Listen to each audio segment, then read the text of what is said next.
제가 미국에서 이제 공부를 하는 동안에 이제 공부만 한 것이 아니라 특별히 미국 교회에 들어가서 좀 발전된 시스템이나 또 특별히 어떻게 소통을 하고 어떻게 행사를 기획하는지 좀 배우고 싶어서 1년 동안 이제 랄리라는 도시에 있는 이제 오픈도어 교회, 그러니까 우리 말로 열린문 교회죠. 그 미국의 열린문 교회에서 1년 동안의 이제 인턴십 과정을 수료하게 됐습니다. 그런데 이제 교회에서 행사도 돕고 월요일 날마다 세미나 강의를 좀 참여를 했는데요. 그 중에서 지금 돌아보니까 참 의미 있고 지금 꼭 이 상황에 적용되는 좀 가르침이 있었습니다. 당시에 그 교회 담임 목사님이 드웨인이라는 목사님이었는데요. 그분이 여름이 막 지나갈 때 이런 강의를 좀 해주셨습니다. 본인이 목회를 하면서 이 8월하고 9월을 굉장히 중요하게 여기신다는 거예요. 그래서 8월 동안을 우리가 생각할 때는 그냥 여름 휴가 가고 놀러 갈 것 같은데 본인은 이 8월 한 달간을 가장 중요한 달로 여겨서 자신의 목회에 있어서 목회 비전들, 목회 철학들, 교회 사명 선언에 대해서 설교를 하면서 과연 우리가 어디에서 빗나갔는지, 우리가 또 지금 잘못 나가고 있는 부분은 어디 있는지를 점검하는 시간을 갖고 이제 9월 달부터 그렇게 시작을 한다, 이렇게 좀 가르침을 주셨습니다. 근데 사실 그때 들었을 때는 제가 뭐 이렇게 매주 강단에서 섬기지도 않고 그게 무슨 의미가 있나, 또 8월 달에 매주 그렇게 교회의 철학에 대해서 왜 설교를 하나 이렇게 생각을 했는데, 실제로 제가 그 이제 상황이 되다 보니까 이게 참 의미가 있는 겁니다. 왜냐하면 이제 이 9월 첫 주부터 2학기 사역이 시작이 되는데, 이 사역이 시작이 되고 삶의 새로운 국면을 맞을 때 어디로 가고 있는지 정확한 방향 제시가 무엇보다도 중요하다는 사실입니다. 그래서 실제로 신년 첫 예배만큼 중요한 게 뭐예요? 9월 첫 예배예요. 왜 그렇습니까? 이제 여름 사역이 다 마무리가 되고 9월부터 마지막 송구영 신예배까지 달려가는 그 삶의 목표점과 방향에 대한 설정이 이루어지는 주일이 바로 9월 첫 주일이기 때문에 그렇습니다. 그래서 이제 2학기 첫 사역을 시작하는 오늘부터 9월 한 달간 4주간에 걸쳐서 제가 고민을 하다가 그러면 어떻게 좀 말씀을 준비해야 될까 생각하다가 이 특별히 이 믿음의 한 수, 이 바둑이나 뭐 장기나 뭐 이런 거 할 때 한 수, 초석을 두는 게 참 중요한 거 아닙니까? 그래서 이 2학기의 한 수를, 믿음의 한 수를 어떻게 둬야 되는지를 한번 같이 나눴으면 좋겠다, 그런 생각이 좀 들었습니다. 그래서 오늘은 그 첫 번째 시간으로 이 하나님께서 우리에게 주신 그 부르심이 무엇인가, 이 부르심을 알아야 우리가 하나님께서 맡겨주신 사명을 잘 감당할 수 있고 또 마지막에 뒤돌아섰을 때 후회 없는 삶을 살 수가 있는 것입니다. 그래서 이 마가복음 3장 말씀을 통해서 주님의 부르심이 무엇인지, 그리고 그 부르심을 어떻게 이루며 살 수 있는지를 좀 같이 나누기를 원합니다. 오늘 이 함께 읽었던 이 말씀은 예수님께서 12 제자를 부르시는 그런 말씀입니다. 그런데 이 12 제자를 부르시는 말씀은 사실 오늘 우리를 성도로 부르시는 그 부르심과는 조금 다릅니다. 왜냐? 이 12 제자는 예수님을 보고 만지고 경험한, 직접적으로 만났던 특별한 사람들, 그래서 이 사람들을 사도라고 부르게 됩니다. 그렇기 때문에 오늘 말씀에 나와 있는 것처럼 귀신을 내쫓는 권능이라든지 우리가 일반적으로 우리의 삶에서 경험하기 힘든 것들이 그들에게는 능력 부여로서 주어졌습니다. 왜요? 그들은 특별히 교회를 세우는데 기초가 되는 누구였기 때문에? 사도였기 때문에.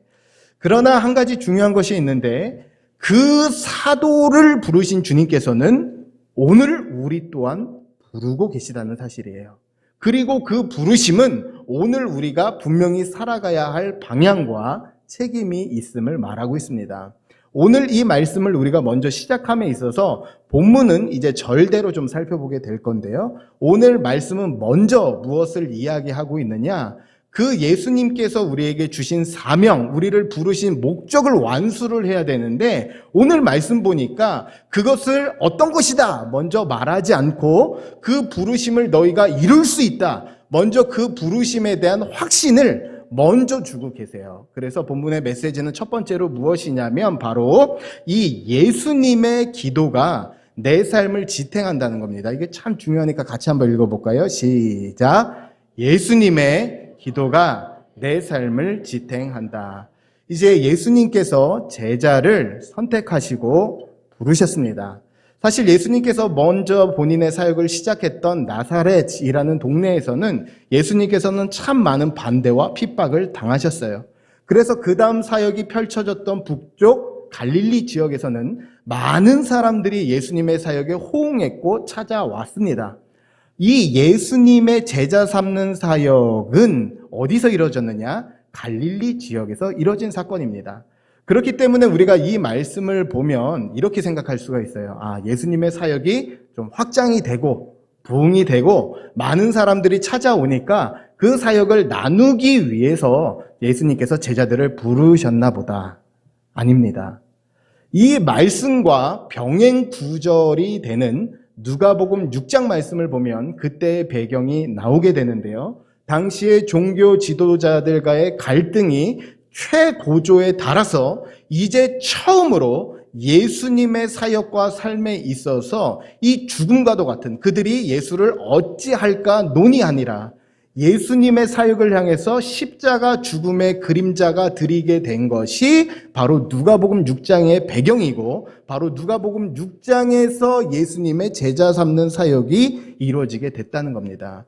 그렇기 때문에 이 제자들을 선택하는 이 본문은 사실 굉장히 엄중한 본문이에요. 이제 예수님께서 이 땅에서의 지상사역을 마치시고 떠나시고 난 이후에 이 모든 사역을 누가 감당하게 될까? 과연 이 구원 사역을 누가 감당할 수 있을까라는 그 질문에 12제자다라고 답하는 것이 바로 오늘 본문이라는 것입니다. 그런데 이 본문을 읽어보면 어떤 사람들이 등장하게 되냐면 너무나 평범하다 못해 일상적으로 만나는 그런 사람들보다도 참 못한 사람들을 마주하게 됩니다. 이 중에서 부유한 사람이 없었고 특별하게 지식을 가진 사람이 없었고 이 사람들 중에서 어떤 특별한 재능을 가졌던 사람이 없었다는 사실입니다. 그래서 이 12제자의 목록을 본 미국의 목회자 존 메가더라는 목사님이 이 오늘 12제자의 명단을 쭉 본 다음에 이 사람들에게 없는 5가지를 이렇게 얘기했습니다. 이 제자들에게 없던 5가지. 첫 번째, 영적인 이해가 부족했다.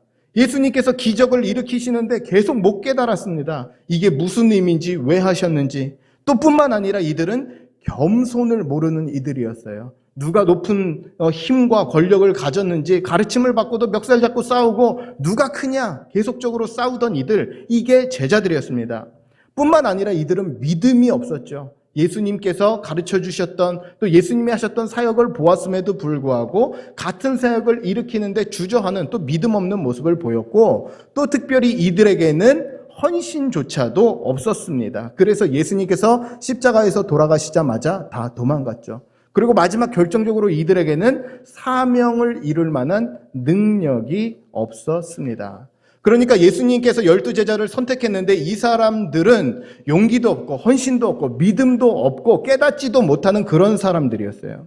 그런데 놀랍게도 사도행전은 이들에 대해서 뭐라고 평가를 내리느냐. 사도행전 17장 6절 말씀을 보면 이 사도 바울과 예수님의 제자들의 사역을 가리켜서 뭐라고 얘기하냐면 세상을 혼란하게 한 자들이다 이렇게 얘기하는데 원어적으로 번역하면 세상을 뒤집은 자들이다 이런 말이에요. 그러니까 결국 우리가 볼 때는 지금 마가복음 3장에서 이 사람들의 이름이 쭉 나열될 때는 별 볼 일 없고 믿음도 없고 능력도 없고 사명을 감당할 힘이 없는데 사도행전 17장 6절 말씀을 가니까 그 사도들이 한 사역을 향해서 이들의 일들로 말미암아 세상이 뒤집어졌다 이렇게 이야기하고 있다는 사실입니다. 그렇다면 도대체 이 사이에 무엇이 있는 겁니까?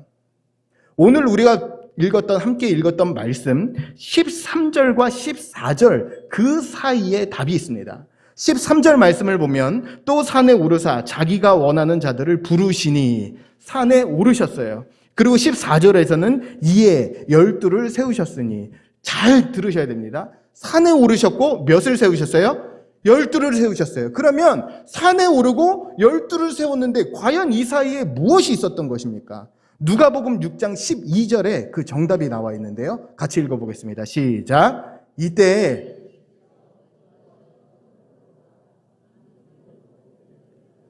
이게 지금 6장 말씀도 동일하게 누가복음 6장 말씀도 제자를 선정하는 바로 그 말씀인데 누가복음 말씀 보니까 오늘 말씀에 나와 있지 않은 예수님께서 산에서 하신 행동이 나와 있었어요. 그게 뭐예요?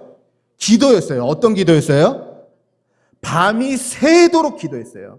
예수님께서 이 제자들을 세우시는 데 있어서 밤새도록 기도하셨다고요. 그것은 어떤 사람을 세워야 될까? 어떤 사람이 좀 더 똘똘할까? 어떤 사람이 좀 더 복음을 잘 전할까? 이런 기준이 아니었어요. 주님께서는 친히 사람들 마음에 무엇이 있는지 아셨기 때문에 12는 이미 세우셨고 정하셨으나 제자로 세워진 그들이 첫 번째 사역이자 사명이자 제자로 불리게 되는 그 이후의 일들을 감당할 힘과 능력이 없었기 때문에 주님께서 뭐 하신 거예요? 기도하신 거예요. 그래서 제자는 어떤 사람입니까? 예수님의 기도로 세워진 사람들. 우리 역시 동일합니다. 오늘 우리도 이 예배당에 나와서 예배를 드리지만 우리의 과거를 조금만 뒤돌아보면 다 알고 있어요. 내 믿음과 내 기도로 여기까지 올 수 없었다는 것을 잘 알아요. 내 기도만 갖고 우리 자녀가, 우리 남편이 이렇게까지 변화될 수 없었다는 것도 다 인정합니다. 왜요? 때때로 우리는 내 기도로 내 자신조차도 자가 호흡이 안 되는 게 우리의 삶이에요. 그런데 누구를 살리고 누구를 회복시킵니까? 그런데 결국 뒤돌아보면 내 삶을 내 기도로 내 믿음으로 온 것 같지만 결국 은혜라고 고백할 수 없는 이 주님의 붙잡아 주시는 이 기도의 능력으로 말미암아 여기까지 온 줄로 믿습니다. 그런데 더 놀라운 것은 무엇이냐면 예수님의 기도가 우리의 삶을 붙잡고 있는데 놀랍게도 성경은 성도를 위한 한 가지 더 은혜가 있다고 이야기합니다. 그것은 무엇이냐? 성령의 간구입니다. 로마서 8장 27절 말씀에 이렇게 나와 있는데요. 한번 읽어보겠습니다. 시작. 마음을 살피시는 이가 성령의 생각을 아시나니 이는 성령이 하나님의 뜻대로 누구를 위하여 간구한다고요? 성도를 위하여 간구하시느니라. 여러분, 이것이 우리가 우리 삶의 자리로 보냄받은 그 자리에서 흔들리긴 하지만 쓰러지지 않고 꺾이지 않는 이유가 여기 있는 거예요. 성도의 삶을 위해서 예수 그리스도의 기도가 있고 성령의 간구가 있다는 사실입니다. 그렇기 때문에 성도는 어떤 사람이에요? 예수 그리스도와 성령의 이중적 중보 기도가 붙잡고 있는 사람, 그것이 바로 성도라는 것입니다. 그렇기 때문에 우리의 삶이 여러분 잘 알다시피 오늘부터 해서 연말까지 걸어가는 그 삶의 과정 가운데 정말로 예상치 않은 많은 일들이 있을 겁니다. 시련도 있을 겁니다. 저번에 우리 다시 기도의 자리로 시리즈 설교하지 않았습니까? 그때 제가 그 말씀 전한 다음에 사실 그 말씀이 전하기 두려울 정도였어요. 왜냐? 계속 기도합시다라고 얘기했는데 실제로 기도할 수밖에 없는 일들이 벌어지잖아요. 너무나 사랑하고 또 너무나 아끼는 한 집사님께서는 가시다가 갑자기 쓰러지셔서 주일날 연락을 받게도 되고 또 갑자기 누가 아프시다, 누가 어떠시더라 계속 기도할 수밖에 없는 일들이 벌어지더라고요. 우리의 이야기가 비슷할 겁니다. 우리 걸어가는데 예상치 않은 일들, 내가 계획했던 것과 정반대의 일들도 마주하게 될 것입니다.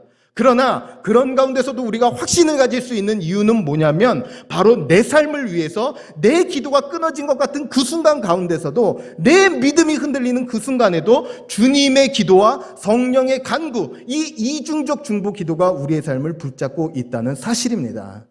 그래서 우리의 모습이 지금 부족해도 또 가야 할 길이 멀지만 그래서 우리의 마지막 예배, 이 송구영신 예배를 드릴 때 이 고백이 모두에게서 고백되어질 수 있기를 원합니다. 주님, 제가 여기까지 올 수 없었는데 주님의 기도로, 주님의 붙잡아 주심으로 지금까지 올 수 있었던 것이 은혜입니다.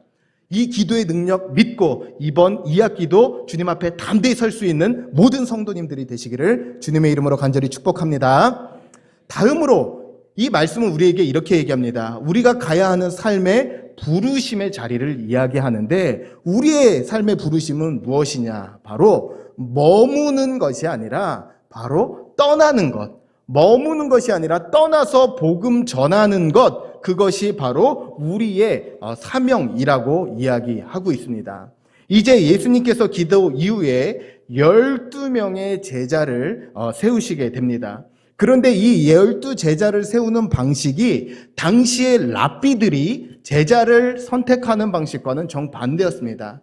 당시의 랍비들이 제자를 삼는 방식은 제자들이 율법을 탁월하게 가르치는 교사를 선택해서 그 문화에 들어가는 방식이었어요. 그런데 예수님께서는 어떻게 하십니까? 정반대로 예수님께서 직접 그 제자들을 선택하시게 됩니다. 그런데 오늘 말씀을 보니까 그 수에 대해서 이렇게 이야기하고 있는데 14절과 15절 말씀에 이렇게 좀 나와 있습니다. 같이 읽어볼까요? 시작. 이에 12를 세우셨으니 이는 자기와 함께 있게 하시고 또 보내사 전도도 하며 귀신을 내쫓는 권능도 가지게 하려 하심이러라. 이에 말씀을 보니까 이에 12를 세우셨으니 이렇게 나와 있어요. 우리가 함께 읽어볼 그리고 좀 이후에 나오게 될 예수님의 제자들의 명단도 중요하지만 더 중요한 것은 12이라는 숫자입니다. 왜 예수님께서는 12명을 선택하셨을까요? 그것은 하나님을 저버리고 등져버린 그 이스라엘 백성들 12지파가 아닌 새롭게 주님을 믿는 새 예루살렘, 새 믿음의 공동체의 대표로서 12명을 선택하시고 이렇게 세워진 새 예루살렘이 누구예요? 바로 교회의 세워짐으로 연결되게 되었다는 겁니다. 그렇기 때문에 이 12사도를 세우셨다, 그리고 그들에게 사명을 주셨다, 그 얘기는 뭐냐면 교회에 믿는 내가 곧 새 예루살렘이자 새 이스라엘의 백성인데 우리에게도 그 예수님 주신 사명이 동일하게 적용된다는 사실이에요. 그럼 무슨 사명을 주셨느냐? 첫 번째 사명은 예수님과 머무는 것이에요. 예수님 곁에 머무는 것, 예수님의 말씀을 듣고 예수님께서 어떻게 행하셨는지를 깨닫고 예수님과 동행하는 것이 사명이었습니다. 그런데 다음의 사명은 무엇이었냐면 바로 보냄을 받아서 보냄받은 곳에서 복음을 전하는 것, 그것이 두 번째 사명이었어요. 그런데 우리는 이렇게 생각할 수 있습니다. 그러면 이 시대에 참 교회의 이름을 꺼내는 것이 참 두렵고 또 이제는 뭔가 누군가의 자유를 침해하는 것 같은 이 시대 가운데서 우리가 왜 복음을 전해야 되겠습니까? 그런데 여러분, 예수님께서 이 복음 전도의 사명을 우리에게 주신 결정적인 이유가 있어요. 왜 우리에게 복음 전하라 말씀하셨냐? 우리가 복음 전할 때 먼저는 예수 그리스도만이, 주 예수 그리스도만이 구원자라는 사실이 분명하게 드러납니다. 그 전까지는 우리가 말하고 내 삶으로 말하는 모든 것들은 막 헛된 거 붙잡고 있는 것 같아요. 다른 게 인생의 답인 것 같아요. 그런데 내가 복음을 전하러 딱 복음을 제시하는 순간, 그 순간 우리는 뭘 고백하게 됩니까? 인생의 답은 예수 그리스도요, 예수 그리스도만이 구원자 되신다, 이걸 고백하게 돼요. 그리고 두 번째 더 결정적인 것은 무엇이냐? 우리가 복음을 전할 때 한번 따라할까요? 내가 종인 것이 드러난다. 내가 그때 주의 종인 것이 그때 드러나요. 여러분, 누구도 모르는 사람, 낯선 사람, 내 주변에 관계가 깨질 것 같은 두려움을 가지고 그 현장에 갈 사람 아무도 없어요. 그런데 거기에 왜 가야 됩니까? 내가 주님의 종이기 때문에 가는 거예요. 제가 미국에서 온 다음에 이제 많은 대부분의 만남이 성도님들, 그리고 또 목장, 또 마을 신방이었습니다. 그런데 그러면서도 놓지 않으려는 두 가지 관계가 있었는데 바로 제가 전도하고자 하는 대상에 대한 만남이었어요. 한 사람은 제 중학교 동창입니다. 이 친구는 지금 지방에 내려가 있는데 너무나 감사하게도 목사인 친구가 부천에 왔고 또 그 친구의 부모님이 김포에 사세요. 어쩔 수 없이 김포에 올 수밖에 없어요. 그러면 한 달이든 두 달이든 오면 만나는 겁니다. 제 마음 가운데 그 친구를 전도하고 그 친구에게 복음을 전해서 이 예배당에서 같이 예배 드리고 싶은 그 마음이 있어서 온 지 얼마 안 됐을 때도 한국에 온 다음에 그 친구에게 연락을 해서 만나게 됐어요. 뿐만 아니라 또 다른 만남이 있는데 바로 제가 살고 있는 집 1층에 있는 카페 여사장님이세요. 이 여사장님에게 어떻게 복음을 전해야 될까? 그래서 제가요, 수요일에 교회 올 때나 금요일에 올 때 제가 종종 이렇게 커피 사들고 옵니다. 그 사오는 이유가 그 집 가서 사오는 거예요. 그냥 사갖고 오면서 오늘은 좀 어떠세요? 이제 거기 일정도 있고 또 개인사 물어보면서 이제 조금 친해져가지고요. 이제 그분이 커피 사면 막 이렇게 하나씩 서비스도 주세요. 그러면서 이제 보고 있는 거예요. 이분에게 어떻게 복음을 전해야 될까? 조금 있으면 우리 이제 전도하는 그 축제가 있을 때 또 10월 달에 이제 여러분들에게 다음 주나 다다음 주에 이제 또 공개가 되겠지만 40주년 행사에 그런 분들을 어떻게 초대할까? 그렇게 고민하게 되더라고요. 그런데 여러분 잊지 마십시오. 그 자리, 불편한 자리, 내가 그렇게 가서 얼굴이 붉혀지고 이분이 거절하면 어떨까? 두근거리는 자리, 자신 없는 그 자리를 내가 왜 가야 되냐 하면 그 자리를 감으로 해서 내가 종인 것을 잊지 않기 때문에 그렇습니다. 여러분 이거 꼭 기억하십시오. 교회의 역사가 오래되고 교회의 연수가 오래될 때 우리에게 찾아오는 위험성은 무엇이냐면 머무름의 유혹이에요. 교회 안에서만, 교회 지체들만, 익숙한 사람들 안에 머무는 거예요. 또 특별히 직분을 가지신 분들은 더 위험합니다. 그것들이 내게 섬기는 역할로 주신 것인데 계속 머물다 보면 그게 지위와 특권이라고 생각하게 돼요. 그게 변질입니다.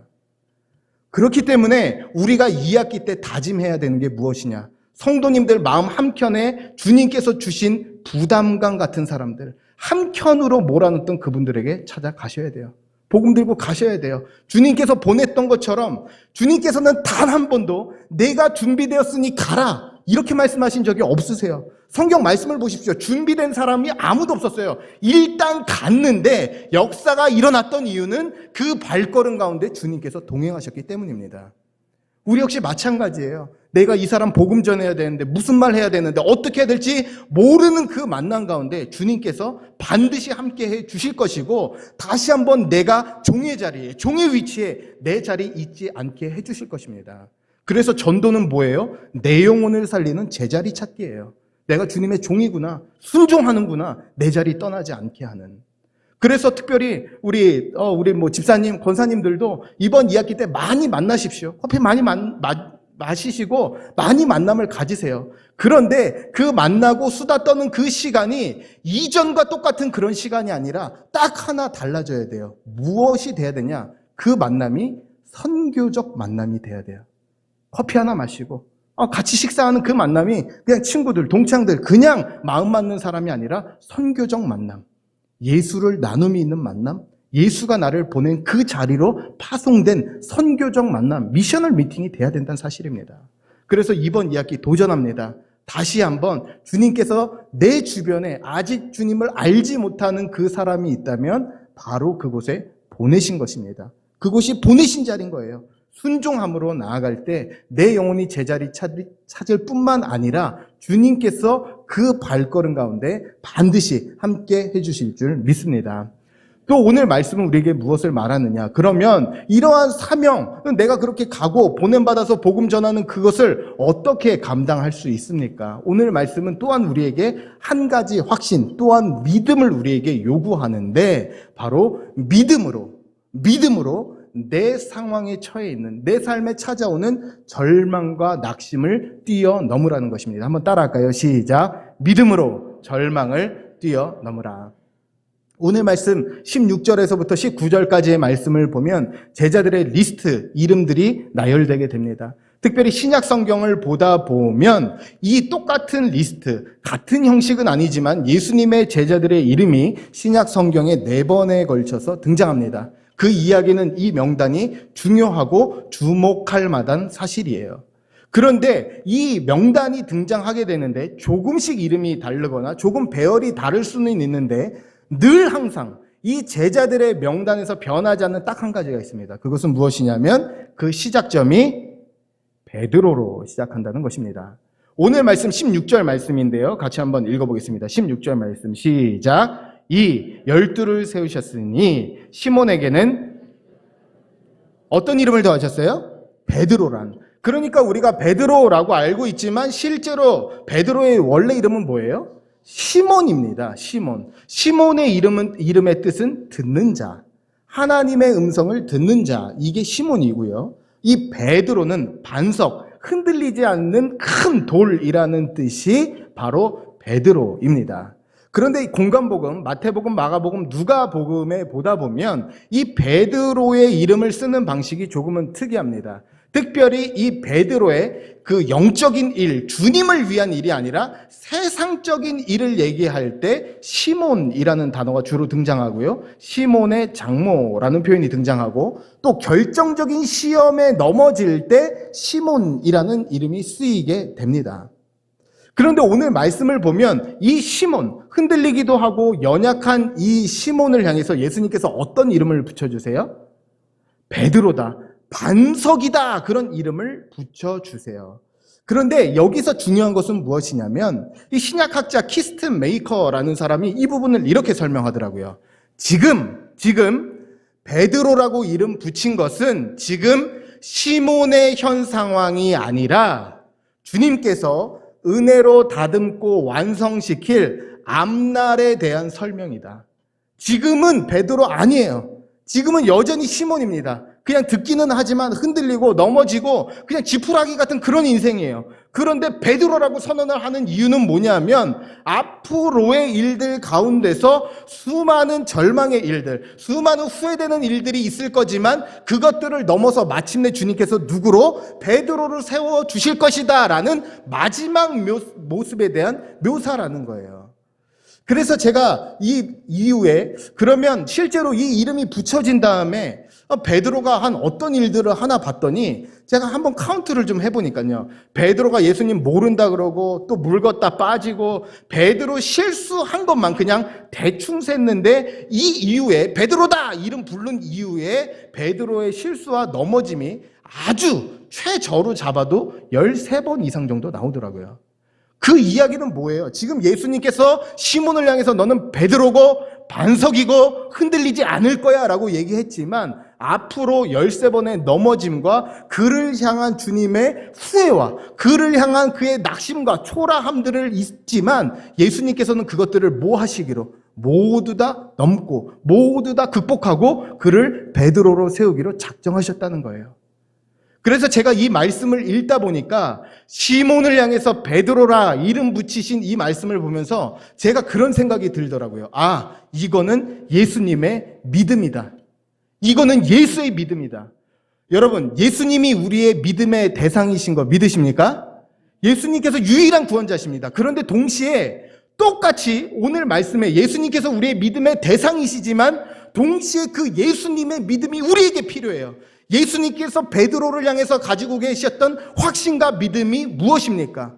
지금은 시몬이고 지금은 넘어지지만 그 절망을 넘어서 또 넘어서 그 환경을 넘어서 너는 마침내 베드로가 될 거야. 환경과 여건을 뛰어넘는 그 믿음이 예수의 믿음이었고 그를 끝끝내 베드로로 세우게 되었다는 사실입니다.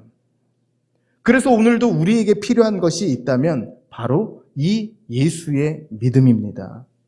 내 자녀를 볼 때, 내 환경을 볼 때, 내 남편과 사업과 교회를 볼 때 마치 앞에 넘어지게 될 13번의 실패가 예비된 것 같던 그 시몬과 마찬가지로 답이 없고 한숨만 나오는 것이 우리의 삶일 수 있어요. 그러나 예수의 믿음은 우리로 하여금 다시 일어나게 만들고 다시 직면하게 만들고 다시 그것을 뛰어넘어서 끝까지 베드로로 서는 그 순간까지 나아갈 것을 요구한다는 사실입니다.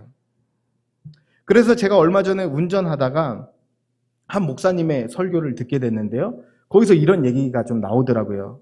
예전에 한 선교사님이 있었는데 이 선교사님이 되게 가난한 나라로 선교를 가게 됐대요. 그런데 이제 가난한 나라에 선교를 갔는데 한 10년쯤 사역하니까 이제 믿음의 동역자들도 세워지고 예배도 좀 드릴 수 있게 되고 제자 훈련 받은 사람도 한 10명 세워졌답니다. 그래서 이제 사역을 정말로 신나게 할 수 있겠다 생각을 했는데 이게 너무 가난하고 형편이 어려운 나라다 보니까 이게 밖에서 좋은 일자리 제안이 왔는지 아니면 어떤 일인지 모르겠는데 같이 모여서 예배드리던 이 10명의 사람이 한순간에 교회를 다 떠난 거예요. 모두 다. 그러니까 이 선교사님이 이 마음의 허탈함과 이 무너짐이 이루 말을 할 수가 없지 않습니까? 그래서 그 상황을 이제 선교 본부에 알렸던 것 같습니다. 그러니까 이 선교 본부하고 또 물질로 후원하던 성도님들이 그분께 이렇게 좀 편지를 이렇게 썼대요. 선교사님, 얼마나 낙심이 되십니까? 이제 지금 영혼도 지치고 몸도 지치시니까 빨리 들어와서 한 2년 정도 마음 추스리시고 다른 선교지로 빨리 다시 가는 것을 한번 고려해 봅시다. 그렇게 메일을 보냈대요. 참 귀한 분들이죠. 2년 동안 본인들이 또 서포트하고 또 다시 한번 선교사로 일할 수 있도록 한번 재도약의 시작을 좀 가져보면 어떻겠습니까? 이렇게 제안한 거예요. 그런데 그 선교사님이 편지 한 통을 보냈는데 다른 것이 안 써져 있고 딱 성경 구절 하나만 쓰여져 있더라는 거예요. 무슨 성경 구절이냐? 시편 18편 29절 말씀. 그 편지에 아무것도 없고 이 말씀 구절만 쓰여져 있었대요. 같이 한번 읽어볼까요? 시작. 내가 주를 의뢰하고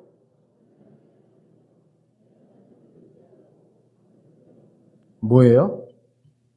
내가 마주한 이 상황 피하지 않고 돌아서지 않고 믿음으로 뛰어넘겠다는 거예요. 그 편지지에 딱 하나 시편 18편 29절 말씀. 내가 하나님을 의지하고 담을 뛰어넘나이다. 담을 뛰어넘나이다. 그 선언을 했다는 겁니다.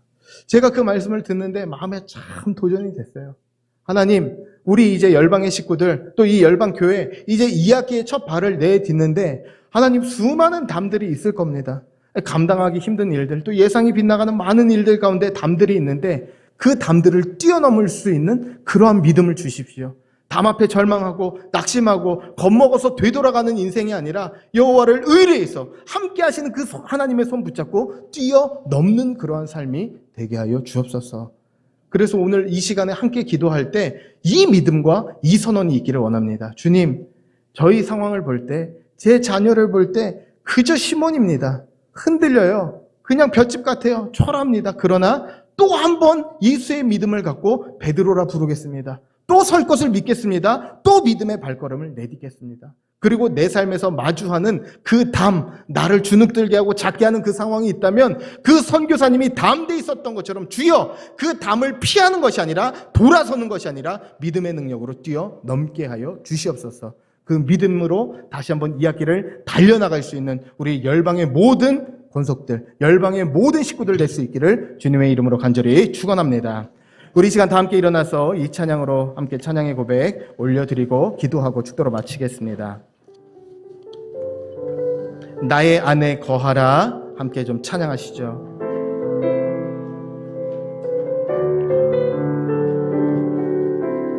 나의 안에 거하라 나의 안에 거하라 나는 내 하나님 모든 환난 가운데 너를 지키는 자라 두려워하지 말라 내가 널 도와주리니 놀라지 말라 내 손 잡아 우리 다시 한번 고백합니다. 나의 안에 거하라 나의 안에 거하라 나는 내 하나님이니 모든 환난 가운데 너를 지키는 자 두려워하지 말라 내가 널 도와주리니 놀라지 말라 내 손 잡아주리라 내가 너를 지명하여 불렀나 내 것이라 너의 하나님이라 내가 너를 몸에 놓고 존귀하게 여기노라 너를 사랑하는 내가 너를 지명하여 불렀나니 내가 너를 지명하여 불렀나니 너는 내 것이라 너의 하나님이라 내가 너를 몸에 놓고 존귀하게 여기노라 너를 사랑하는 하나님 사랑의 눈으로 하나님 사랑의 눈 너를 어느 때나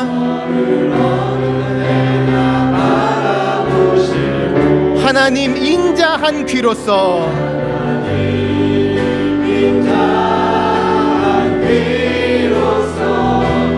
언제나 너에게 기울이신 어둠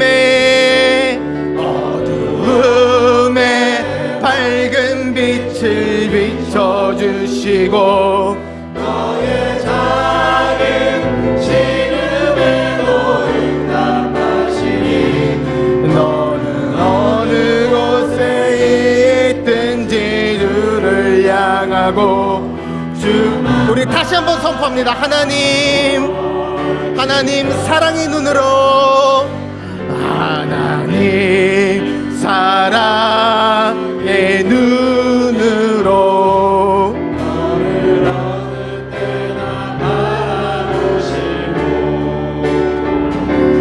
하나님 민자한 귀로서 언제나 너에게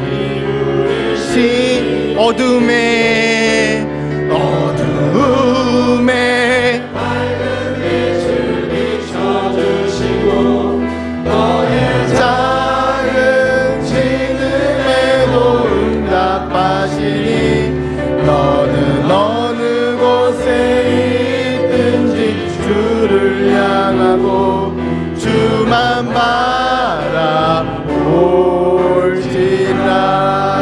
아멘. 우리 이제 하나님께 기도할 때 내가 주를 의뢰하고 적군을 향해 달리며 내 하나님을 의지하고 담을 뛰어넘나이다. 주님, 저희 삶 가운데 마주하고 있는 그 담은 무엇입니까? 곧 넘어지게 되고 곧 실패한 베드로를 향해 가졌던 그 예수의 믿음이 우리에게 필요하오니 주여, 우리의 자녀와 가정과 환경을 볼 때, 우리의 보이지 않는 앞날을 볼 때 주여, 뛰어넘을 힘이 없고 직면할 능력이 없는 저희를 긍휼히 여겨주시사 다시 한번 믿음으로 말미암아 담대히 뛰어넘을 수 있는 그러한 은혜를 허락하여 주시옵소서. 또한 간절히 은혜를 구합니다. 주님, 머물러 있지만 않습니까? 보내셨는데 주여, 종은 보냈으면 가야 하는데 가지 못하고 있는 우리의 교만과 고집과 아집이 있다면 주님, 이 시간 다 깨트려지게 하여 주셔서 그러한 보냄받은 곳으로 예수 그리스도의 피 묻은 복음을 들고 기꺼이 나설 수 있는 이번 2학기의 첫 시작이 될 수 있도록 주여, 우리의 흔들리는 믿음을 붙잡아 주시고 담대히 복음을 부끄러워하지 않고 나아갈 수 있는 담대함을 우리 삶 가운데 허락하여 주시옵소서. 우리 이 시간 그런 은혜를 간절히 구하며 은혜를 주님 앞에 구하며 함께 좀 기도하며 나아가시겠습니다. 기도하겠습니다. 좋으신 아버지 하나님, 그렇습니다. 주님, 우리에게 이 믿음이 필요할 때 아버지 주여, 이 살아있는 믿음으로 말미암아 뛰어넘는 담을 뛰어넘는 그 믿음으로 말미암아 우리 온전히 설 수 있기를 원합니다.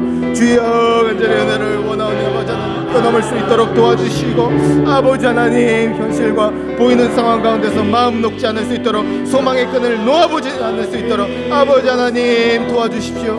그러기 위해서 간절히 필요한 것, 아버지 우리의 삶을 주님과 성령의 이중적 중보 기도가 붙잡고 있는 줄로 믿사오니 어떤 상황 가운데 예상치 않은 일들이 있다 할지라도 주여, 그 상황 가운데 주님이 예비되어 계시고 주님께서 친히 그 상황을 열어주실 것을 믿으며 나아갈 수 있는 우리의 상황이 될 수 있도록 도와주셔서 그 믿음의 담대함으로 온전히 설 수 있도록 주님을 도와주시고 아버지 하나님 함께 하여 주옵소서. 주만 바라볼지라.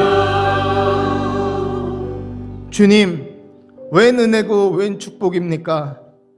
나 같은 사람을 향해 예수님의 간절한 기도와 성령의 간구가 붙잡고 있는 것이 내 삶임에도 불구하고 왜 그렇게 쉽게 낙심하고 왜 그렇게 흔들리고 왜 그렇게 수없이 많이 무너졌는지요.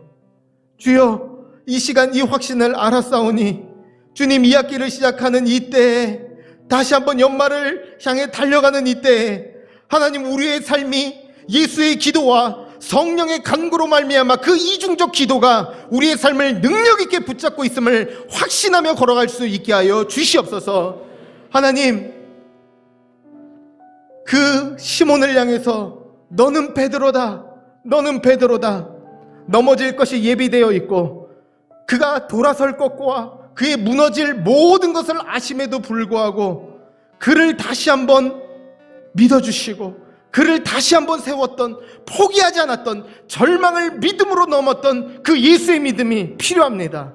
하나님, 우리의 상황에 믿음 잃고 낙심했던 그 모든 상황 가운데 그 믿음으로 말미암아 다시금 일어나게 하여 주셔서 아버지, 시몬이 흔들리던 그가 마침내 교회의 반석이요 초석이요 믿음의 고백을 일궈냈던 베드로로 주님께서 마침내 일궈냈던 것처럼 주여, 우리의 자녀들을 주님께서 지금도 변화시켜 주고 계신 줄로 믿습니다. 주님, 우리의 가정을 지금도 주님께서 완성시키고 지금도 만들어가고 계심을 믿습니다. 우리 교회의 부흥을 주님께서 또한 일으키시고 역사하여 주시는 줄로 믿습니다. 주여, 믿음으로 선포하고 담대히 그날을 향해 나아가게 하여 주시고 그 선교사님의 고백과 같이 주여, 내 하나님을 의지하고 담을 뛰어넘나이다, 뛰어넘나이다, 뛰어넘나이다.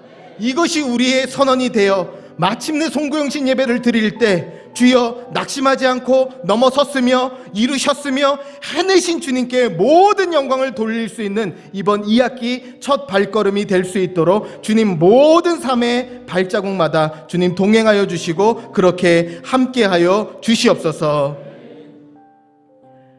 이제는 우리 주 예수 그리스도의 은혜와 하나님 아버지의 다함 없으신 사랑과 성령의 감동 감화 위로 교통하심이 낙심하고 넘어지는 그러한 순간 가운데서도 주 예수 그리스도와 성령의 이중적 중보기도가 우리의 삶을 붙들고 계시며 낙심되는 상황 가운데서도 그 흔들리지 않는 상황을 믿음으로, 예수의 믿음으로 담을 뛰어넘기로 작정하는 모든 열방의 식구들과 그들의 가정과 사업장 위에, 그리고 온 열방에 세워진 주님의 몸된 교회와 선교지, 특별히 북한의 지하교회 성도들 머리 위에 이제로부터 영원토록 함께 계시기를 간절히 축원하옵나이다. 아멘.